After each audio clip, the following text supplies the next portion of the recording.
Belgharia youth ক্লাবের সকল সদস্যদের উপস্থিতিতে এদিন ক্লাবের প্রতিষ্ঠা দিবস পালন করা হয়। কেক কেটে এদিনের এই অনুষ্ঠান উদযাপন করা হয়। বড়দিনের আগে সান্তা সেজে এলাকার আর্থিকভাবে পিছিয়ে পড়া পরিবারের হাতে কম্বল উপহার হিসেবে তুলে দেয় ক্লাবের সদস্যরা।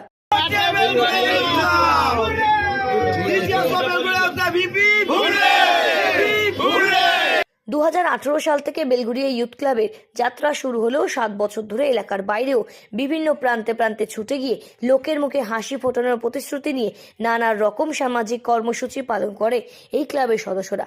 আর তারা কেউ ছাত্র, তাদের মধ্যে কেউ আবার চাকরি করে পরিবারের হাল টানে, আবার তাদের মধ্যে কেউ টোটো অটো চালিয়ে সংসার চালায়। সকলকে নিয়ে একজন একজন করে সদস্য হিসেবে যুক্ত হয়ে আজ বৃহৎ ক্ষেত্র জুড়ে প্রতিষ্ঠিত বেলঘরিয়ার ইউথ ক্লাব, যারা সকলেই নিজেদের আয়ের কিছু অংশ জমিয়ে অসহায়ের সহায় হওয়ার চেষ্টা করে। তাই ইউথদের নিয়ে ক্লাবের প্রতিষ্ঠা দিবসে স্টেশনে দিন কাটানো, ঘুরে ঘুরে ভিক্ষা করা মানুষ, এমনকি আর্থিকভাবে পিছিয়ে পড়া পরিবারের সকল মানুষের হাতে কেক কেটে কম্বল দিয়ে নিজেদের আনন্দ ভাগ করে নেন ক্লাবের ইউথ সদস্যরা। 2018 সাল যখন আমাদের কাছে কোনো ক্লাব ছিল না, আমরা এই জায়গাটায় আমরা সামনে এগিয়ে একটা গাছপাড়ে বসে গাছপাড়ের তলায় বসে আড্ডা মারতাম। ওই সময় থেকে আমি হয়তো সেই সময়টা ছিলাম না, আমার শোনা গল্প আর কি। একটা গাছের তলায় বসে আড্ডা মারার থেকে শুরু করে আজকে একটা আমাদের কাছে ক্লাব আছে, এতগুলো ছেলে আমরা এখানে দাঁড়িয়ে ছোট্ট অনুষ্ঠানটা খুবই ছোট্ট আমরা করেছি। আমরা কোনো অনুষ্ঠানই মানি না যে আমরা সর্বশ্রেষ্ঠ অনুষ্ঠান আমরা করছি।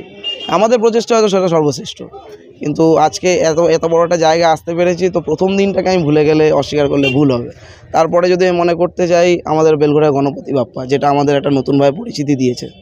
প্রত্যেক বছর বাপ্পা আমাদের মাঝে আসেন, বেলঘরিয়া গণপতি বাপ্পা এসে আমাদের মাঝখানে প্রত্যেকটা মানুষকে আশীর্বাদ দেন। বাপ্পার আশীর্বাদ পেয়ে আমরা প্রত্যেকটা বছর আরও এগিয়ে যাওয়ার জন্য আরও ভেতর থেকে আমাদের আরও ভালো রাস্তা আমরা খুঁজে পাই।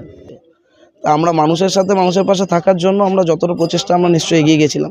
আস্তে আস্তে আমরা ধাপে ধাপে এগিয়েছি। কখনো আমরা ব্লাড ডোনেশনের দিকে সেটাকে নিয়ে গেছি, কখনো আমরা বস্ত্র বিতরণের দিকে নিয়ে গেছি, কখনো আমরা খাতা বই পেন, হয়তো 200-300 খাতা বই পেন দিয়েছি, কখনো আমরা পূজা আর্চার মধ্যে দিয়ে, ভোগ প্রসাদ মধ্যে দিয়ে, মানুষকে সামাজিক অনুষ্ঠান করানোর মধ্যে দিয়ে মানুষকে এক জায়গায় নিয়ে আসাটাকে আমাদের প্রধান প্রচেষ্টা। এবং সর্বোপরি আমাদের বিধায়ক, আমাদের এই ক্লাবের চেয়ারম্যান জননেতা মদন মিত্র মহাশয়, তিনি না থাকলে আজকে ক্লাবটা আমরা তৈরি করে এত বড় জায়গায় পৌঁছাতে পারতাম না। তার পরবর্তী ধন্যবাদ জানাই আমাদের সভাপতি শুভরূপ মিত্র মহাশয়, যার সহযোগিতায় আজকে আমরা এই অনুষ্ঠানটি করতে পারলাম, এই কম্বল সবাইকে দিতে পারলাম। তারপরে ধন্যবাদ এবং ভালোবাসা জানাবো আমাদের প্রিয় বাবুদাকে, সোমনাথ রায়চৌধুরী, যিনি সবসময় আমাদেরকে আশীর্বাদ করেন যাতে আমরা আগে এগিয়ে যেতে পারি।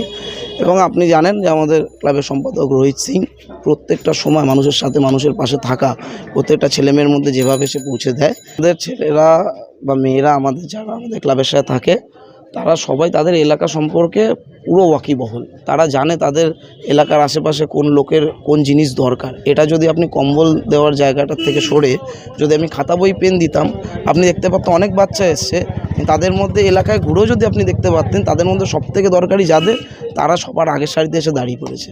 বা কখনো দেখা যায় যে আমরা শাড়ি উপহার দিচ্ছি, তো যেই মায়েদের শাড়ি কেনার একটা ক্ষমতাটা অনেকটা কম, অনেকটা তারা আর্থিকভাবে পিছিয়ে, তাদেরকে শাড়ি দেওয়ার চেষ্টাটা আমাদের কাছে আগে থাকে। এভাবেই নিজেদের ভালো মুহূর্তে সকলকে জড়িয়ে নিয়ে থাকতে চাই, সকলের সাথে থাকতে চাই, এটাই ক্লাবের অঙ্গীকার, এমনটাই বলেন ক্লাবের সকল সদস্যরা। বেলঘরিয়া থেকে সেঞ্চুরি পোদ্দারের রিপোর্ট, সঠিক বার্তা।